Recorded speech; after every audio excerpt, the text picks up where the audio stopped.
আগামী ৩ দিনে ঝড় ও শিলাবৃষ্টি হওয়ার আশঙ্কা রয়েছে। বুধবার ১৭ এপ্রিল সন্ধ্যায় আবহাওয়ার পূর্বাভাসে জানানো হয়, আগামী টানা ৩ দিন দেশের বিভিন্ন বিভাগে দমকা অথবা ঝড়ো হাওয়া সহ বৃষ্টি অথবা বজ্র সহ বৃষ্টি এবং কোথাও কোথাও বিক্ষিপ্তভাবে শিলাবৃষ্টি হতে পারে।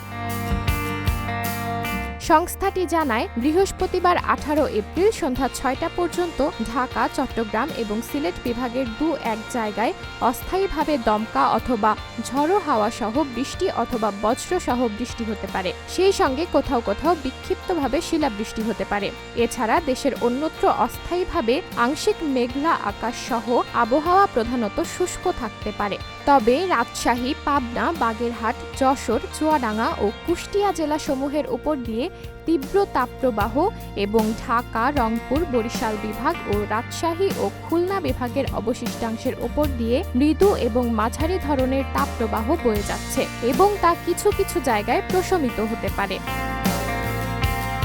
সারা দেশে দিনের তাপমাত্রা সামান্য হ্রাস পেতে পারে এবং রাতের তাপমাত্রা প্রায় অপরিবর্তিত থাকতে পারে। জলীয় বাষ্পের আধিক্যের কারণে অস্বস্তি বৃদ্ধি পেতে পারে। শুক্রবার ১৯ এপ্রিল সন্ধ্যা ৬টা পর্যন্ত চট্টগ্রাম এবং সিলেট বিভাগের দু-এক জায়গায় অস্থায়ীভাবে দমকা অথবা ঝড়ো হাওয়া সহ বৃষ্টি অথবা বজ্র সহ বৃষ্টি হতে পারে। সেই সঙ্গে কোথাও কোথাও বিক্ষিপ্তভাবে শিলাবৃষ্টি হতে পারে। এছাড়া দেশের অন্যত্র অস্থায়ীভাবে আংশিক মেঘলা আকাশ সহ আবহাওয়া প্রধানত শুষ্ক থাকতে পারে। শুক্রবার ১৯ এপ্রিল সারা দেশে দিন এবং রাতের তাপমাত্রা প্রায় অপরিবর্তিত থাকতে পারে।